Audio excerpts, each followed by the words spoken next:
What's up, everybody? Welcome to Rear Naked Radio. I'm one of your hosts, Jamie Kilstein. I'm Drew Weatherhead. How's it going today, guys? We are back from Ask Us Anything episode, which was our first. It went really well, actually. We've got a lot of good feedback from that. I got so many emails. I was kind of nervous. I wasn't. That's bullshit. I was going to lie and be fake humble and make a joke about people being like, where were the guests? But yeah, I mean, I got a shitload of emails or DMs on Instagram about it. But just in case you guys were going to be little baby pusses, we got a good interview for you today. Yeah, really good interview. We got to come back strong. We can't be like, hey, we didn't have a guest last week, so this week I hope you're excited for Herb Dean. No, we're gonna talk dreads for 15 minutes.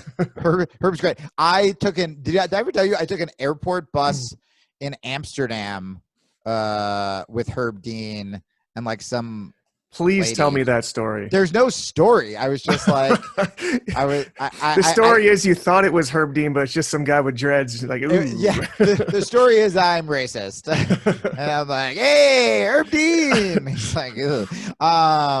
Yeah, no, there's no story. It was like 2 a.m. At I got a better Herb story than that. Yeah, please cut me off if you actually have like a legitimate. I do actually. What is it? He came up to. I think he came up to watch some fights or like a guest during a UFC or something up in Edmonton. Yeah. And while he was there, one of the gyms got him to be like the guest referee for an in-house tournament. Amazing. And so it was the first grappling tournament that he ever refereed, and I competed in it. So he was my referee for like 2 matches. Yeah, that's amazing. I got nothing but love for him. I remember once. So you know how Mario Yamasaki did the heart? Yeah. Okay, so there were a couple matches where he didn't do the heart, and me and my ex were convinced that like he went through a breakup, and like. I hope it was during like Cody No Love or something like that. That could make like ironic sense. Okay, maybe. But in my head, he got his heart broken and he didn't want to be there. And he's like, there's no such thing as love anymore. Or if he's just like banging, he does this instead. Because he's just trying to get like revenge pussy. Guys, welcome to the show. Yeah, we have Jake Shields. Woo! Yeah, and we immediately started talking about dietary things that don't apply to me. Veganism, that was me. I brought it up so quick, didn't ask Drew about it. Just started shouting into the mic. Still taste the burger in my mouth while they're talking about animal cruelty. I believe you mean the murdered animal. the murder burger. But it's really great. And I love how he brought up things that everybody can do and how it can help your jiu-jitsu. We talk about how even though vegans, like the joke is that they're like pussies, it's like him, Nate Diaz, Nick Diaz, like just like the scariest motherfuckers in the world. It's true. You think about it, like how many vegans are there in the UFC? The ones that exist are fucking terrifying. They're pretty great.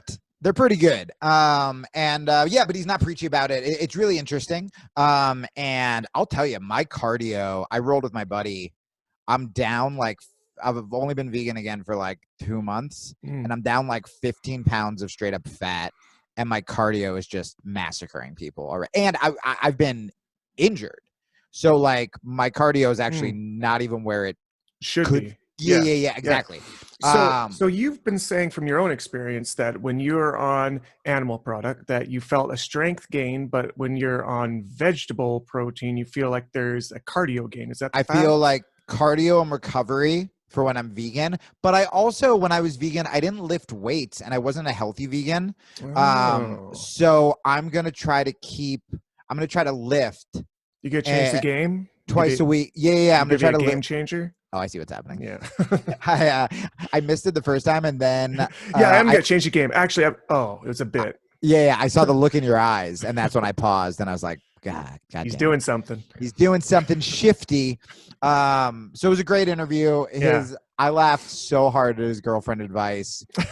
We got to hear about street fights. Yeah. It was really, I really, really enjoyed it.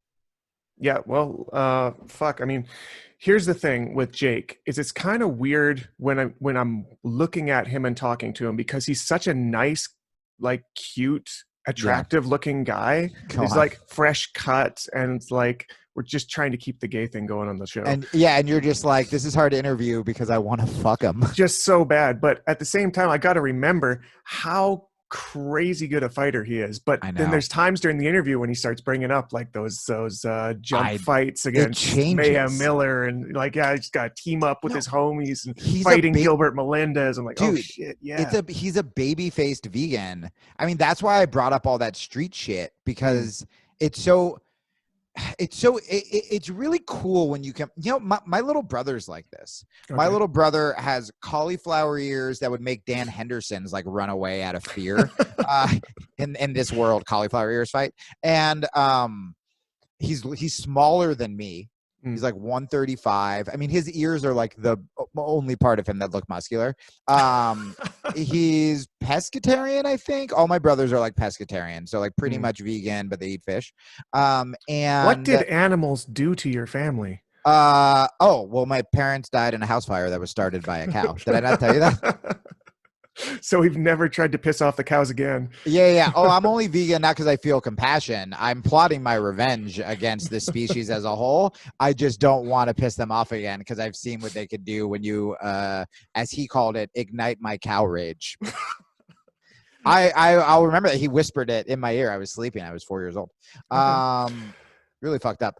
So but I love, but my brother will like, he's so nice, and he works in like prison reform right now, and like he's always had my back like when things are tough. But like, dude, if you fuck with him, like he will just very confident. If someone doesn't say, I've been with him, and I do this too sometimes, where if a guy doesn't say thank you when he holds the door, he'll be like, oh, so I guess we're being a piece of shit. And he'll just like, he will not let any of it go. I've seen a guy cut in front of him at line, and he'll just shove him out of the way. Again, with the nicest, peak Jersey. he doesn't lose his composure. My brother's favorite thing to say, which is my favorite thing to say, is he'll just be like, oh, time and place, man. Yeah. Just time and place. And he's so chill about it. He hasn't actually gotten any street fights because everyone's terrified that this little man with weird ears is so confident. But I love talking to people like that, where it's like that combination of just zen and kindness. And if you're kind to them, like Jake was going to put me up in New York. Like, dude, I've hung out with him once. And he was going to put me up at his house. He like paid for tickets to my stand-up show. Like, he's such a sweet guy. But that mixed with, if you fuck with my friend, I'm going to slap you in the face. I'm going to slap you. Like, that, I think, is just such a great yin-yang combo. So those are my favorite fucking people to talk to. Like, what he says about Nick Diaz, the way he treats white belts, like, that even surprised me. And I know I've heard Nick is really nice. Yeah, I've met Nate once just as a fan, and he was super like into it. I just want to take a picture. Like, yeah, man, let's do it. And like, you don't always get that from everybody, you know? He was like super accommodating. Usually it's confident people too, like people who are actually talented, who are that cool. It's the same with comedy. You know what I mean? Like, I could tell you all the shitty comedians who were shitty to me, and I could tell you all the incredibly famous, prolific, brilliant comedians who were wonderful to me. And you go, oh, that makes sense, because it's ego, right? Yeah. One thing about Jake that stands out, well, there's lots of things that stand out about him as a fighter. Okay, there we go. Bam, hit him.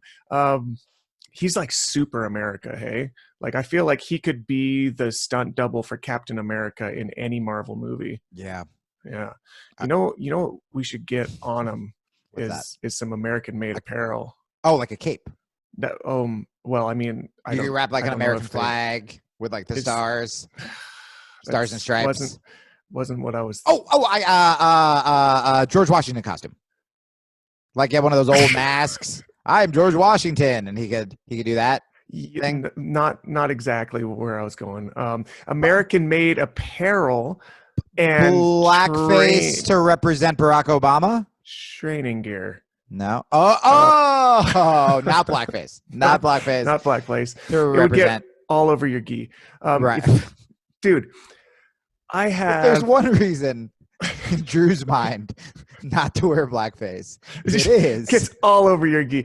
In theory, it would get all over your gi. It probably would, because you would also be getting the shit kicked out of you.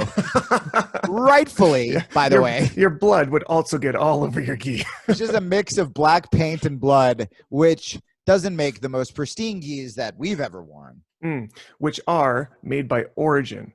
And they, not only are they like sick, amazing, high-tech gis, but we're giving you guys 10% off by just typing in the words rear naked, one word, actually, in the checkout when you go to Origin. And not only that, but there's other things you can buy. What happens if you're walking down the street and you see someone wearing blackface and they're like, I'm a black person, I'm inferior? Well, Jocko has supplements that'll make you so strong and so fast and so recovered that you can hunt him down and beat the living shit out of him and be able to recover in a speedy fashion. That's Not right. that we're advocating violence. But, no, we would never do that. But that you could also put the boots to them with the Origin boots.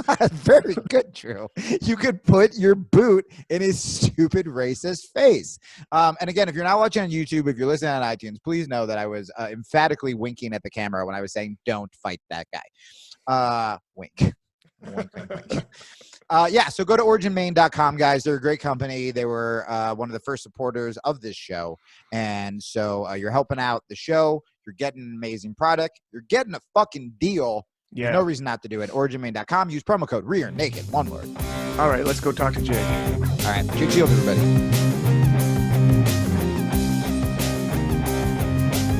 Hi, buddy. How you doing? Good. Thank you for not just being like, fuck this, and just leaving. I only got about 30 minutes right now, and I got to go teach a class. Is that enough time? Yeah, man, let's do it. Totally. So we'll just get into it. Okay. I started to tell Drew off the air. I was like, yeah, the last time I hung out with Jake, I think we were at a strip club. I think so, right? New York, we had a strip club, Gary, all the guys. Yeah, and then I find that particularly funny because the last time Jamie told a strip club story, he said, I never go to strip clubs, and ever since, every story has started and ended with a strip club. I never go. Oh, this time I was at a strip club. Yeah. I don't go either, but then I actually end up going.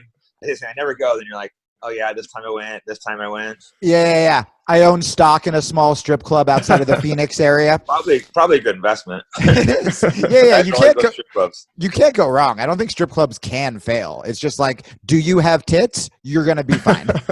Yeah. What I remember being fascinated by you and Gary too, because if I eat like 2 slices of pizza, I will gain 20 pounds. And wasn't like Gary borderline drunk and it was like the night before a fight or something? Oh yeah, Gary's insane. He'll like drink before a fight, party before a fight, go out to like 4 in the morning. He is like not a normal person. I don't know how he does it. It's crazy. Yeah, I've seen videos. I had him out for a seminar in Super Fight here back like 5 years ago, and I dropped him off with a friend of mine at 2 a.m. and went home because I'm a human. Apparently they were up till like 5 at every bar they could get to, and I saw video footage that I'm apparently not allowed to share with anyone, but it was pretty wild. Well, it's a bummer that all these people want to be like him right now and idolize him, and he's going to be dead at like 35. Yeah, he's probably not a guy to copy for a fight, but he's like not normal. He can be out like partying all night and then just like literally before an MMA fight, we were out partying one night. I'm like, how are you fighting? And they're like, should I tell Gary to go home? And I'm like, well, he's an adult. He seems comfortable out, so I guess we'll stay out. You should send video footage of him partying to his opponent the night before. Get him super cocky. Yeah, those are easy. Okay, so I have an actual question for you. Banter, done. Strip club talk, nailed it. Which is, so I called you when I wanted to go back to being vegetarian. Yeah. And you're this like lifelong vegetarian, and you're definitely one of the guys when I'm getting shit. Because people do not like vegans or vegetarians, and so kind of a strange thing. I don't get that. It's bizarre, right? Where you're literally just like, hey man, I like animals. No, like, you shut the fuck up, pussy. I don't think it's that they guys like, and the guys won't stop talking about how vegans won't stop talking about it. It's like, you're the one constantly talking about it. I'm just vegetarian. Yeah, dude. I was talking about that to someone the other day where, we always get called preachy, but then they'll like wave like bacon in front of our face. And I'm like, I've never gone to like a Thanksgiving and been like tofu and like, look at this. Start posting tofu gifts on the videos. Check out this. Haha. I feel like it's really not strange. These they talk about, I mean, I get there are some preachy vegan vegetarians, but I feel like there's a just as big a group of the preachy meat eaters that are so anti-vegetarian vegan. For sure. Have you noticed that actually, man, I want to do a PETA ad, and I think too, like PETA sometimes can be fucking stupid, and like they can go too far. And for sure there are preachy vegans, and like I think what you do is so great because you just kind of set a good example without hammering people, and then if people have questions, you'll talk to them about it. Talk to the abs. Well, yeah, I agree. I think you can't like preach to people is a problem, because that's what turns them the opposite. They start being they get defensive. I think a lot of people deep down a lot of people like animals too, so they probably feel a little guilty about it, but they don't want to admit it. So instead, they just turn like the opposite of like, oh fuck you, you're vegetarian. Dude, so I think it's better to lead by example. And then people ask too. I always recommend people, hey, you don't necessarily need to quit eating meat, just eat less. That makes a huge difference for both, animal suffering, the environment, your health, all of it. We eat meat twice a week instead of, 6 times a week. That's a huge improvement. So you've definitely had this talk with Gary then, right? No, Gary eats gas station hot dogs, and he has the worst diet any human I've ever seen. You just look at him and you're just like, Yeah, Gary's diet, and also with like the amount of ass he eats, the fact that he's not riddled in diabetes and STDs is like a miracle from God. Have you? Because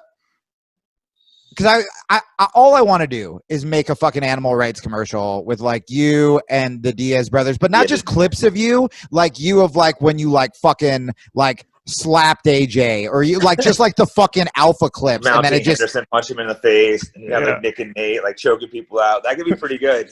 I will fly myself to fucking California the next time you're there and make this, because I think it could be really funny too. You could make it like a faux steroids thing where it's like these guys are on lettuce. Yeah, exactly. Have you noticed that it actually with you, and I know there's always like debate about the Diaz brothers, I don't know if they're pescatarian or vegetarian or whatever, but have you noticed with you and those guys, which is so funny because you guys really are the most like alpha tough guys and the anti-stereotype, but have you noticed it does affect your training? I mean, you've been lifelong, so it's maybe harder for you to tell, but what you've noticed with like those guys or other vegetarians you train with? Yeah. Well, like you said, it's hard for me because I'm a lifelong vegetarian, but I do have a ton of energy. I'm 41 now, and I still train like twice a day. Still train most of the young guys. So I can't say that's because of my diet, but a good chance that has something to do with it. But Nick and Nate definitely claim that gives them way more energy. They say it's just they feel way better. I know a lot of people say that. I think you can do it wrong. I think I did it wrong before, for sure. I think you have to watch your body. You got to pay attention to what you're eating. Make sure you're still getting protein. And sometimes it's good to do it slow. I think sometimes people like shock it all at once and throw their body into shock. Totally. Yeah, and then they just get really hungry, and it's like they treat it like a diet, so they start eating less on top of taking out meat. So they're just kind of like, it's like they're punishing themselves. Yeah, they don't know what to eat. So for me, I've been vegetarian my whole life, so it's easy. It's not something that I'm always thinking about. It's just what I've always eaten, so it's no change. Okay. Drew, I'm done with the vegan stuff. I'm so sorry. I got excited. I'm trying to be real quiet because I eat so many burgers. Burgers and hot dogs. Burgers and hot dogs. I got questions more towards the jiu-jitsu, since we're on a jiu-jitsu side podcast. That sounded passive aggressive. That's weird, right? Yeah. No, I love food. We can talk about food, but I'm really curious because I've followed UFC since the 90s. I've been big into MMA before I even got into jiu-jitsu. But what I don't see a lot of until I see you is a lot of high-level MMA guys that are also doing super fights. And you are probably the most active grappling super fighter that exists right now. So I guess my question is, A, why is that the case for you? And B, why do you think it's not for others? For me, I just think it's a lot more fun than fighting. I'm not getting punched in the face. I'm a little older now, so it's a good way to like stay competitive without getting punched and make a little extra money. It's great too. It's not crazy money in it, but there is money in these fights, so that's fun. It's good. You're still they're televised now, so for me, it's something fun to do. As far as other guys, there's a few guys doing it. Gilbert Burns and all those guys, but I think the majority of the MMA guys aren't gonna. Well, for one, they're not gonna be level to compete with the highest level jiu-jitsu guys. Yeah, over there to top with the highest level guys, and then two, it's sometimes these guys are in the peak of their career and you're so focused on fighting, it's kind of hard to want to go do a grappling match with a fight coming up and stuff. I've been fighting less, so it's easier to focus on that.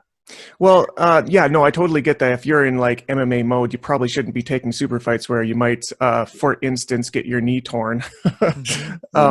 But for people, I mean, the sport's been around long enough that we have had like top 10 people past their prime retire, and maybe it's an opportunity, but you don't really see them doing it.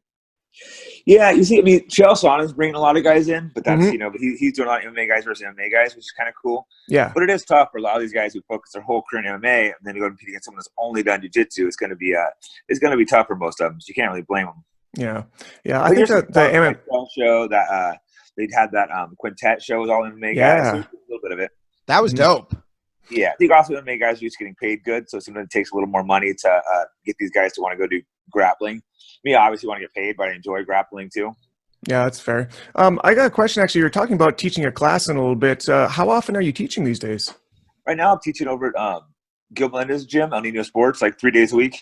Oh, cool. So it's just kind of fun, keeps me in there, trying to help guys learn some new stuff and trying to stay innovative with all the new techniques. So it's kind of a fun way to keep. I mean, I taught jiu-jitsu years ago, but hadn't done it in a while, and just started teaching again a couple months ago.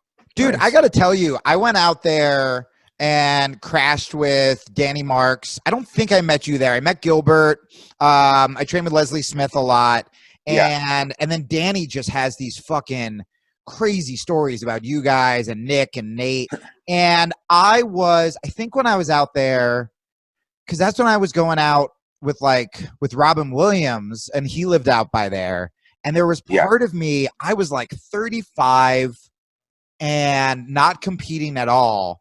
But there was something about being in that place and hearing those stories and training that I was like, do I fucking move out here to train at this warehouse? Like, even though I'm not a professional fighter, what is it about that kind of squad of people? And not just that, but I mean, dude, you always hear about gym drama, and I'm sure there's gym drama there. Or for me, I grew up not being friends with jiu-jitsu guys, and I was friends with journalists and comedians, and those people will sell you out so fucking fast.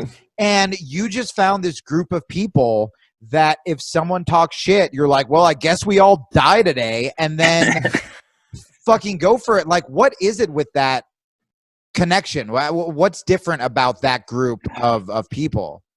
Yeah, I guess we got pretty lucky, really. We all just kind of, we all started training at Caesars a long time ago with Nick, Nate. I mean, Danny was over there. I brought Gil in from, I met him in college, brought Gil. Nick started bringing his little brother in when I brought Gil. We just, we're always a really tight-knit, loyal group. We never have any drama with our team. There's like literally zero drama between the main part of the team, Really? Obviously, there'll be guys that bring in a little drama, but we just beat them up, kick them out. So, no, it's pretty amazing together. To have that many years with a group and had no drama, it's pretty insane. And also, 100%, if any of us get in a fight, we're all fighting. Well, there's zero fear if I get in a fight that, that Nick, Nate, Gil's not going to be there instantly. I know they feel the same way. When shit breaks out, we're all at each other's backs. Yeah, ask Mayhem Miller about that. Yeah, exactly. I think it's just the way we were training at the time. It was just that, I think we were all young, 4 kids, and we just came up together and had that loyalty. Well, maybe the area we were from was kind of how it was, and to us, that just seemed normal. Then we go to the other gym, and someone tries to fight us, and we think it's a big brawl, and they get surprised, wait, isn't that how it's supposed to be? like we beat up Miller. He was training with Henderson at the time, and his whole corner was in the ring. So we thought it would be a big brawl, and next thing we know, Miller's just getting beat up. We're like, oh, what happened to his team? I guess they don't like him that much. Holy shit! Well, that kind of pisses me off too, because. And maybe it's just with the casual MMA fans, but I think a lot of people, and the UFC was doing this to Nick for a while. You didn't get it as much, but like to portray them, or did at least, as sort of thugs. And to me, with what you just said, the fact that there was no drama at your gym, it just sounds like a bunch of dudes who are being the kind of friends that more people should be, where if you talk shit to my friend, I'm going to step in and put my body on the line. But then when it comes down to camaraderie, it's like the fact that you guys don't even fight amongst yourself at the gym and little gym squad is fucking insane to me. Yeah, no, I just think people always meet Nick and Nate and they're always so surprised. Wait, I thought they're just such nice guys. They're so helpful. Guys come in the gym, ask Nick a question and he'll spend an hour with a white belt showing them new techniques. Everyone's always so shocked by that. Like I said, we spar really hard too, and it is, it is. You beat the shit out of me, Jake. So it's hard when you're sparring. It's easy when you're sparring like that to get into real fights. And like, I've never been in a real fight with Nick or Nate. I think me and Gil might have gotten to like a fight once or twice, but it's just kind of because he's like a little brother to me because we lived together for a while and stuff. So I think there was a few times for me and Gil. But the thing is, we would get in a fight and literally within a minute we're like friends again. We're like, oh, we've got to fight when we're sparring, but we're cool now. So it's just like we've always luckily we've had that close relationship.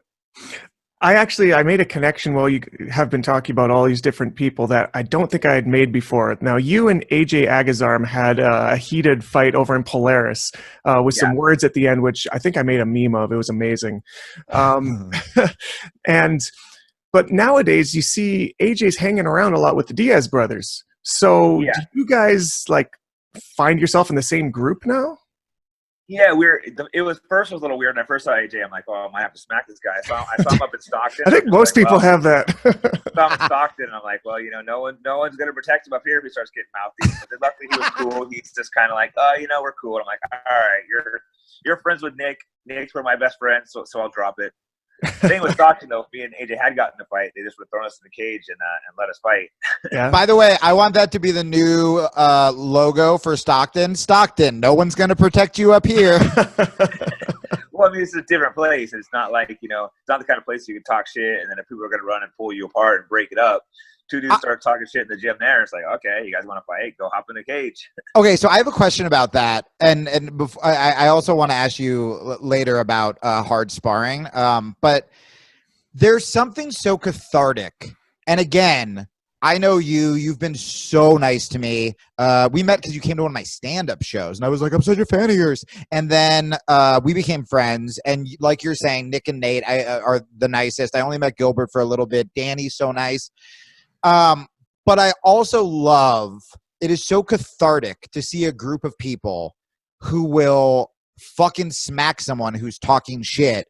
Do you feel like that mentality is sort of missing in this day and age that we live, where on social media, if more people had just been punched in the mouth once in their life, I think they would talk shit a lot less. And not a lot of guys have experienced that. And so you go online and everyone's just talking so much shit. And I just love watching you guys where it's like, you can say it to my face and I'll do something about it. Yeah, I just think, maybe times have changed a lot with social media talking shit and areas we've grown up in. For me, it was always if someone talks shit, you punch them. That just seemed normal. So when guys act weird about that, it's like, well, I don't know. That's just kind of how I grew up. And also, you never let someone talk shit about your friend. Like, someone starts talking shit about my friends and, I'm there, I'm going to get pissed too. So it's, now you see these guys talking shit and they get surprised if you hit them or act like, you shouldn't be. It's kind of a strange time, but I think it's the whole social media where they're not, you can be on Twitter and be like, you suck, but. We should start a GoFundMe to start a public platform, a social media platform that you have to prove you've been punched in the face before you can be a member. Yes. Yeah, I think everyone should get in a fight. I think the worst bands I've ever seen were the Irish bands. They're actually cool now that this fight's over, but during the Nate Diaz Irish bands, all those dudes would just like come in your personal space and start talking shit.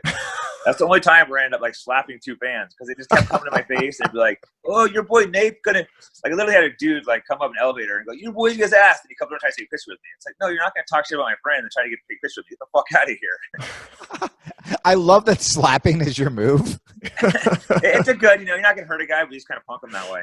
Yeah. Do you think that because we had Huron Gracie on and someone else, and I really am an advocate of like flow rolling, and there's so much to learn from it. Like when I teach seminars, I'll have people flow roll in the beginning, and if they go hard or start sweating, I'll sit them against the wall and I'll literally like sit them out. And but at the same time, there have been times when I get too into flow rolling, and then when someone picks it up, I'm almost taken back. And I feel like one of the reasons that you can probably be tough in the cage or in a street altercation is because you guys train hard. What is that balance though of training hard but still being able to work new technique, trying not to get injured? Do you still find time to roll light and try new stuff? Like kind of what is that mentality, that balance? Yeah, that's actually a good question. I think that's we always used to train hard. And I think that's maybe a slight downfall because, you're always going hard. I think flow rolling is great, but I think it's a balance. If you flow roll all the time, when someone goes hard on you, you're going to get smashed. Yeah. But I think when you are flow rolling, you can learn new techniques. So I'm a big fan of doing both now, trying to do, I'd probably do a little more of my training a little hard, and then try to do like, well, with me too, I'm good enough where like a lot of my rounds, I can just kind of flow around and mess around, and then a few of my rounds go really hard. But yeah, it's definitely good to do both. And that's one thing that I've noticed about Gary Conon and Gordon Ryan. They both do a lot of like, a lot of their rounds are not going that hard. They're giving guys arm bars, giving their back. Even Gordon, you'll see guys like passing his guard. So many guys come to the gym, and then Oxford's like, "Oh man, I just so good with Gordon." We had a close round. I was really surprised. I'm just thinking, he's really not that good. Gordon, it's good that he can put his ego away against like black belts that he's never trained with. Unfortunately, I have a hard time doing that. I'm like, oh man, I got to tap this guy a couple times. I'll train with a bunch, and I can start doing that. But it's so hard to put your ego away the first time training with someone. But I'll see Gordon. He'll go in there, a good black belt come in. He'll let the guy put him his very best move 2 or 3 times. So the guy's out there, thinking he's messing Gordon up, and Gordon's out there learning the guy's moves. So it's like, who's really winning from that exchange? That's amazing. You had mentioned that, you're talking about you got to go teach, but you're saying that you're into learning new moves right now. So I'm curious, like, what new techniques are you particularly vibing on right now? Like, I saw you hitting that reapy sweepy thing that ended up blowing your partner's knee in the super fight. But like, are you into the legs now? Is that what you're after? I've been doing a lot of leg stuff. Yeah. I mean, I've done a lot of leg stuff recently, working with, I've been out with John Donner for a while. He's obviously the top of that game doing that. Always back stuff, working chokes. So there's always new stuff to learn. That's the thing with sport. It's never ending, always evolving. So it's a lot of guys make a mistake. You see tons of black belts. Like, okay, I'm a black belt now. I'm gonna stop learning, and that's this sport is too new, or it's constantly evolving. All sports are evolving, but jiu-jitsu is evolving at a really fast pace. So it's if you're not paying attention, you'll fall behind quick. What's your we've been getting a ton of questions on this recently, and you might be a good guy to ask, is, a ton of white belts or blue belts who have kind of hit that wall and they're sort of struggling, and this place that they went for mental health is starting to like bum them out. What is your mentality when you go in to train? I mean, you're saying even Gordon and Gary will give up bad spots, and you will after you tap a guy a couple times. But how should they be looking at jiu-jitsu to kind of avoid getting pissed off and wanting to quit? Yeah, that's tough, because you're going to have ups and downs in jiu-jitsu. It's not always a linear up, as you guys trained, it's kind of like here, but you should be improving over time. But there are times where you'll have a month where you're feeling worse. I'm sure most of us have. Yeah. And that is really, really frustrating, but you have to just work through those times and keep trying new things. I definitely think you should try I think it's good to have kind of an objective you're going for when you go in. There's a ton of different ways to do it. A lot of times I'll be okay. Maybe I'll pick up a couple weeks or a month where there's a couple moves I'm looking for. And I might hit some other submissions here and there, but right now I'm trying to work, like this week, I've been only working darces and leg locks for all my training. So it sharpens up those positions. Have some kind of objective what you're working, and that can help you improve faster. And also, if you're better than the guy, don't tap someone out 6 times with the same move. Try different submission. Let the guy get your back. Let the guy get these positions. Yeah. Well, this is awesome. Training out in New York, John Donahue always does 3 rounds of positionals before the live sparring. So you're starting with the guy in the mouth, starting with the guy in your back, or some kind of bad position. So you're really really learning how to get out of these bad positions and finish in these bad positions. I think that's something that's helped my game quite a bit too. That's so smart. Well, listen, man, I know you got to go. I got to get you on my podcast, and let's just talk about like vegan shit too. Because I'd love to do longer when you have more time. Yeah. This was fucking great, dude. Thank you so much. 5 more minutes or so if you want. But yeah. Drew, you got anything else? Oh, let me think here. You got me on the spot. I saw you eye the clock, and I got nervous you were out. I'm just nervous for Jake. I don't want you to miss your class. But well, I'm going back to veganism. Get it.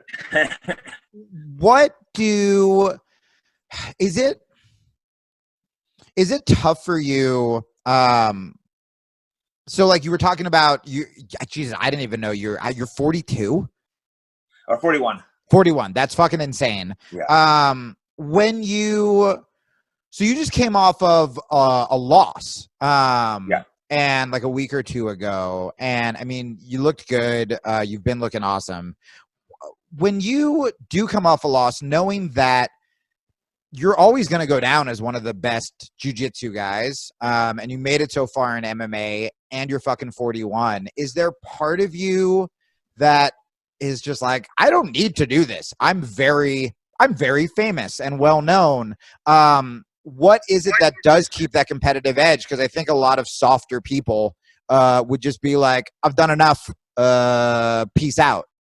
Yeah, I still just enjoy training jiu-jitsu, enjoy competing. If I don't, I'll stop. But like right now, I still enjoy it. I mean, maybe got maybe a couple more years when I start doing master division. But right now, it's still pretty good. It's 41, be able to compete with all the kids in their 20s and stuff. So It's like I still feel like I compete at the highest level, at my age. So it's well, I'm not even asking in like I don't think you're gonna fucking retire anytime soon. Like I wasn't even asking like that. I just mean like what is it that you tell yourself when you do have a loss? Like, do you let that actually push you more? Yeah, it's definitely frustrating. You try to figure out what you did wrong, what you can do to improve it. So yeah, I hate losing. So now especially those EBI rules. It's like I've always been good on the back, but not that arm position. I've always kind of resisted it. When you start flat on the back, to me that's position you're like, oh, you never get put there in real life. So having gotten caught there finally, it's like, okay, now I can be mad about the rules, which I don't love the rule set. I don't think it should start in the arm, but now instead of complaining about it and bitching, it's like, okay, I guess I got to go out and really figure out how to escape the stupid armbar. Right. Well, I got to ask it now. How would you change the rules? What do you think would be better? That's a good question. I think it should just be back and maybe mount. I don't think starting that arm position is fair because you get a lot of black belts like me. They never, ever get put in that fully locked out armbar. But even black belts, we're going to get guys in their back and mount occasionally. That's realistic. But we know how to stop someone from putting us in that arm bar. So that's a position that, I may have been in like twice in like 10 years. So they put you in a position like that, someone that maybe a blue belt could tap me out there. Right. But what about that's the rules they pick. So it's like, sure. I guess I got to go back and learn that position. Well, you make an interesting point in that the spiderweb position is most of the way to a submission, whereas the back is just a position. So exactly. How about like back for the upper body and maybe like 411 for the lower body? Yeah, they could do that. They could do because it's supposed to be like escape or submission. They also could start you in mount. There's a lot of different ways they could do it. I know a lot of people complained about it, but I mean, I don't know. I know a lot of the guys don't like starting there because it's such an unusual position. But like I said, it's not my rule set. I'm someone that always competes in all rule sets. So, All right, Jake. In 30 seconds, I'm single for the first time. What is your relationship advice? Oh man, I'm not single right now, but it's just I guess dating's changing. It's all about those apps now. So I'm refusing to. I guess advice: get famous. Get that fucking blue check mark on Instagram, yeah, son. That's by far the easiest way to get girls. Dude, I had a fighter who is verified, and I won't give the name, just be like, that's his move, where he'll be talking to a girl at a bar, and he goes, all you got to do, because I'm verified on Twitter and Facebook, where you go, hey, let me follow you, and you like tilt the phone so they see the blue check mark. Oh, yeah. And I was just like, is it that fucking easy? Also, do I want to go home with a girl who's like, I'm sold when they see a blue check mark? Sure you do. For that night. Yeah. Oh, Jesus, Jake. All right. Well, I love you, buddy. Thank you so much for doing this. This was fucking great. And yeah, go teach the young ones. So, all right. Cool, man. All right, brother. Soon. Talk soon. Bye.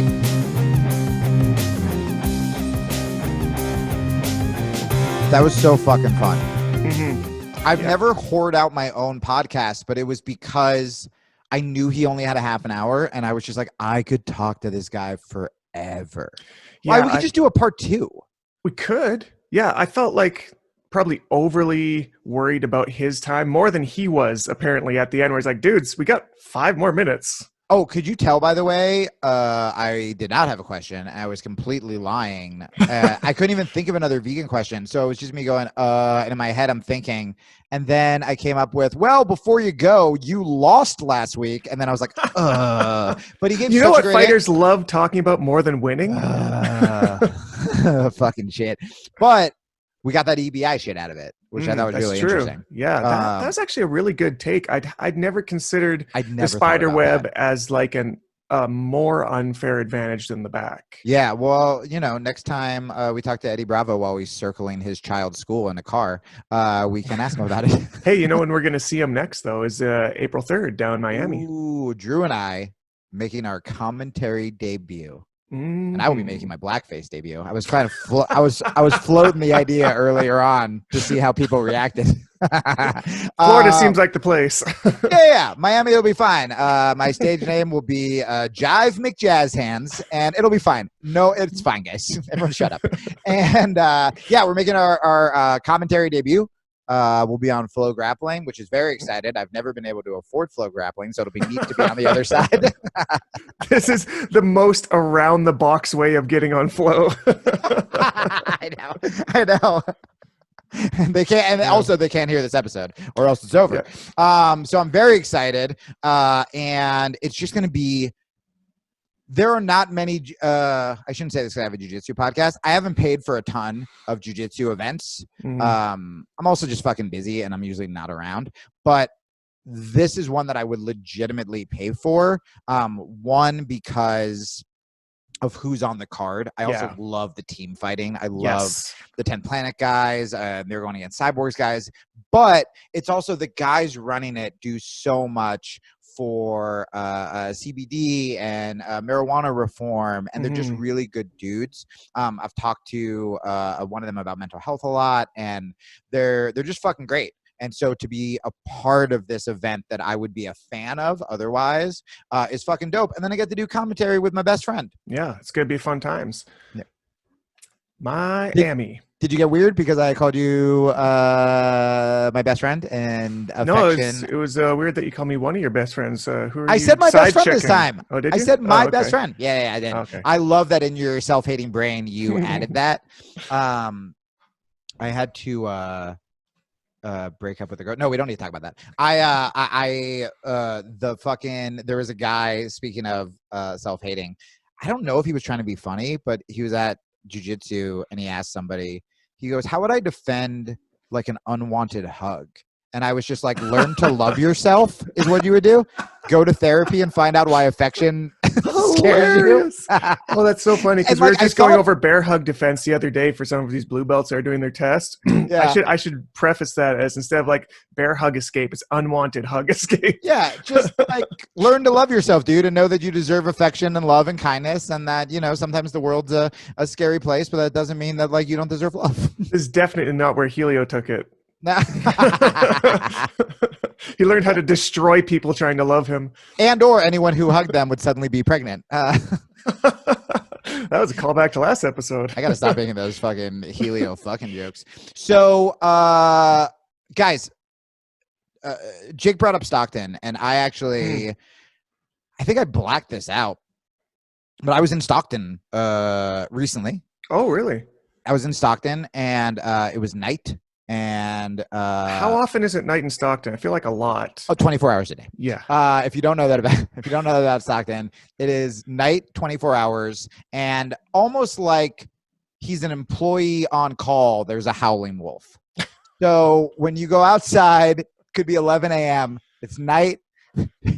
There's a howling wolf, and the streets are made of glass. If you guys also, they're made of glass and rusty nails.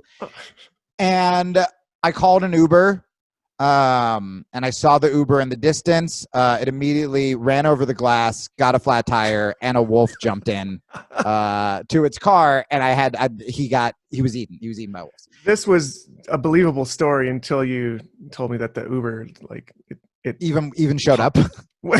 Yeah, on time. Like, sure, it's believable. No, yeah, it was very late. I mean, look, the guy was dedicated to his job. He was an older gentleman, clearly an immigrant, believed in hard work. He tried to crawl towards me through the glass, and I think he was pointing for me to get on his back because he still wanted to take me to my destinations. But then I think he was pointing at his back was torn apart by a wolf. Yeah, actually. that was what it was. He wanted to go to the hospital, and I was just like, I applaud your work ethic. And then I didn't do anything, so I felt bad. My phone was on 10%. I posted a new video on Instagram, so I was kind of looking for those likes. Send him a 1-star review for his Uber. I did. And then when I thought things couldn't get worse, I heard 5 guys behind me, 5 white guys go, ASA. And I was like, what the fuck is this? And they were all wearing polo shirts. They were white. It was very odd. I don't know why they talk like that. And they wanted to murder me. I asked if they wanted my money, and they said, this is Stockton. we just want to murder you. And I was like, well, that's terrible. Is there anything that you want besides murder? Right. And so then I was just like, I guess I'm about to get murdered. One of them goes, hey, I gotta stop that. It's fine. He's a white guy. He goes, is that a Street Fighter shirt? Which I'm wearing right now, actually, if you're watching on YouTube. And I said, please don't murder me. I've pissed myself. And then I said, oh, wait, Street Fighter shirt? Yes, it is. And he goes, where did you get that? And I said, superareshop.com. Is this the part where they were wondering like how much it was and if there was any way to get like a discount on it? So the wolf from afar asked that. He talked like a wise elder that you would see in some kind of ayahuasca journey. And he asked if there was some kind of discount. And I said, yes, wolf, master of nature and apparently of Uber driver. You can get 15 fucking % off of shirts like this at superareshop.com. Or if you go into the store in New York, in LA, and say you're a fan of Rear Naked Radio, can I use promo code Rear Naked? You will get 15% off. Dude, I sold this to a stranger. This is actually real. This part's real.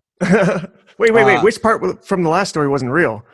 Just the... So confused. They were Mexicans. They weren't... Oh, okay. I see what you were doing I just didn't want to get in trouble. I understand. Good for you. Everything else was real. I was trying to be progressive, you guys. I was like, they're white guys. They're all named Chad. They just got out of a Dave Matthews show.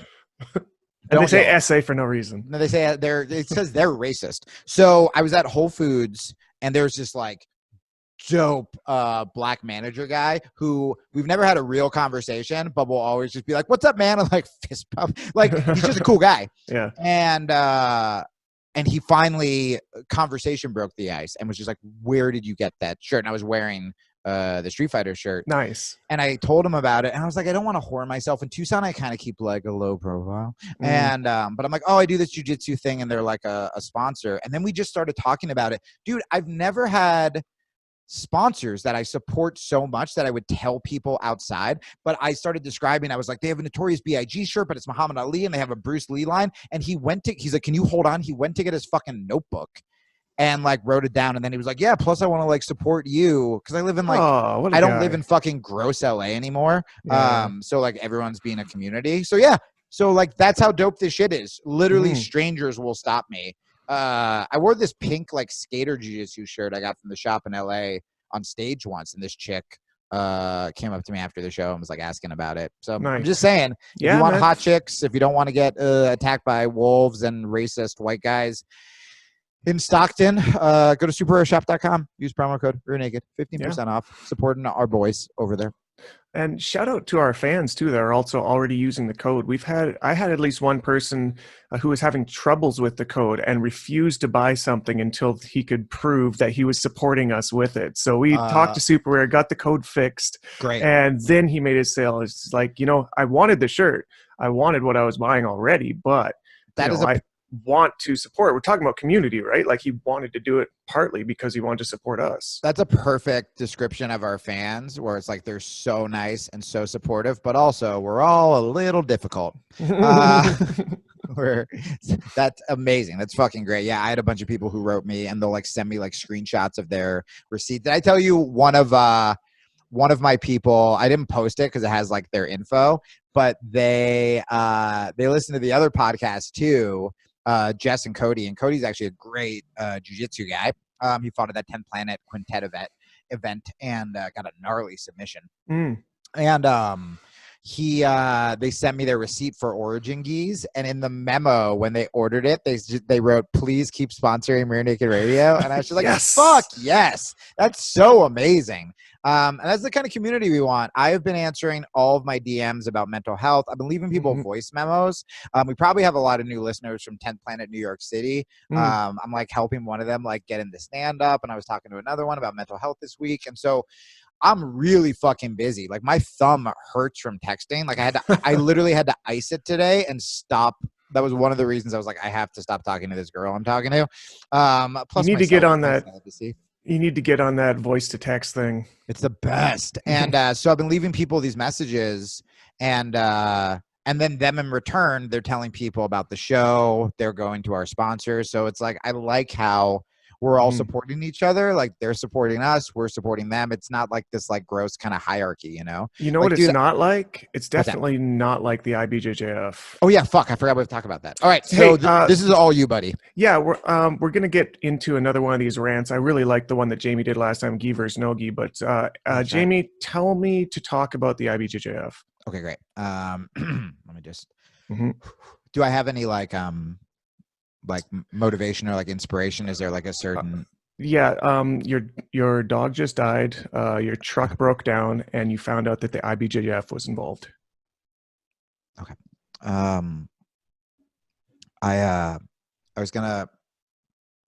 was hard for me to do the show. It was hard for me to do the show today. And tell me why, Jamie. I wanted to. I had some stuff. Do you want to get into it? No, you have to. I can't. You have to do it. Just talk about the fucking. When I find the fucking. Drew, talk about the IBJJF. You want me to talk about the IBJJF? You sure you want to do that? You want to let that out of the cage? Yeah, I can't. Just. All right. So have my back like Jake Shields would have the back of the Diaz brothers right now and avenge me for the IBJJF. I'm going to jump all over him like a Stockton wolf. Yeah. Okay. So for those who don't know, the IBJJF is the International Brazilian Jiu-Jitsu Federation. And for those who do know that, but still don't know, they're not actually a federation. They're a for-profit, privately owned company. They're a corporation. And they have done this interesting little magic trick where they've convinced all of the higher-ups in jiu-jitsu around the world that their tournaments mean so much that now they own jiu-jitsu. And they think they own jiu-jitsu to the point that they will not allow black belts to be qualified unless they pay a certain amount per year to certify them as an IBJJF black belt. And they have certain time periods in which you have to be at each individual rank. So the mob. And this is like, it's the government. They think that they're the government of jiu-jitsu. Recently, this has, okay, first of all, everybody who knows that already like despises what they do in the sport. Recently, though, speaking of communities, the BJJ Globetrotters, for those who don't know, is a no-profit, open public, I don't even know if you'd call them a company, but really they're just like a conglomeration of affiliates, basically, of people who need to be ranked in different places all over the world. They have, I believe, 750 different gyms affiliated under them, making them the largest affiliation in the world. But it is not like a regular affiliation where you've got like an affiliate head and you've got to fly them out for seminars and stuff.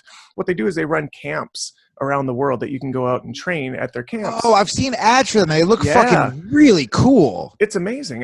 When you look into it, it's a lot of people that are in sticky political situations where they lost their affiliation when they were a purple belt and they're the only gym in town and they got no way to promote their students anymore. And they'll be, they'll pick up these sort of misfit toy gyms where they don't really have any option within their range. I should do shit with them. That sounds, I'm like, yes. Exactly. They're actually like one of the good guys in the community, one of the best good guys that I've found. And recently the IBJJF sent them a letter informing them that they will no longer be allowing anybody under the affiliation of BJJ Globetrotters to compete in the IBJJF. What the fuck?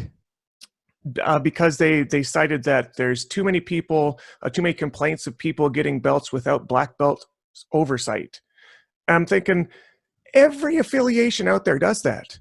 Every single one. Like Drew gave me my black belt last week in Alabama. I gave it to you on a sketch. Yeah, that's how it's supposed to be done. Like I was done in Canada, where sketch comedy kind of started in Canada. Lauren Michaels, Martin Short. So that's the tradition. You throw your black belt, do a comedy sketch, and that's it. It's incited some serious outrage online, which is actually pretty cool to see people jumping behind this because it's a travesty. So I mean, whether or not you compete and whether or not you give a fuck about the IBJJF as a competition, what they do is the problem is that they hold so much political sway and so much of monopoly, this governing. Well, it's not even like if it was just a tournament, all you'd be like is, well, I'm not going to do that tournament. But they got their tendrils into the actual like roots of jiu-jitsu, and people think that their word is law in jiu-jitsu. And if you aren't recognized by the IBJJF, blah, blah, blah, blah, blah, blah, blah, you're not, whatever. It's bullshit is what I'm saying. This is why I'm so glad to be part of 10th Planet now and kind of this like rebel faction. And I'm so glad to be doing this show with you because I feel like this is kind of a rebel faction as well. And there are good people out in jiu-jitsu, but it's like, yeah, man, even if you don't compete, like this is the classic corporate the Walmart driving the mom and pop shops out of business is what this is. You know what I mean? Where it has nothing to do with competition. It has nothing to do with, it is just the big guy fucking bullying. And look, I went on a rant about this a couple weeks back about how hard it is for jiu-jitsu athletes to get paid. And so what they have to do is they have to keep paying the IBJJF so they can hopefully win a gold medal so they can put that on a fucking seminar poster and make $30 a pop because that's the only way to make a fucking living. But it's not anymore. You can compete at EBI. You can compete at Polaris. You can compete. Dude, we should drop our fucking video early. I was going to put it on my page. Yeah. But let's put it on fucking your page and let's like say something about the IBJJF. I'm game. You want to do it? Let's do it. I'll just send it to you. Please tell people to follow me though, because that's all I have. All I have are my funny videos, you guys, because I don't compete at the IBJJF. I'm gonna say now that I don't compete because I'm protesting the IBJJF. And then Eddie will be like, you want to come to EBI? And I'm like, no, I'm protesting the IBJJF. I have to go. One of my personal goals is to get your Instagram over 5,000 because that's all I want to do. Yeah. We need I got to get to 10,000 just so I can swipe up. And then I don't give a shit anymore. I'm not on Twitter anymore, which is the place I have the most followers and I'm verified. I'll like repost shit to Facebook, which is bigger, but Instagram's just what I like because it's just jiu-jitsu. Well, it's this like is what I'm thinking. Like jiu-jitsu.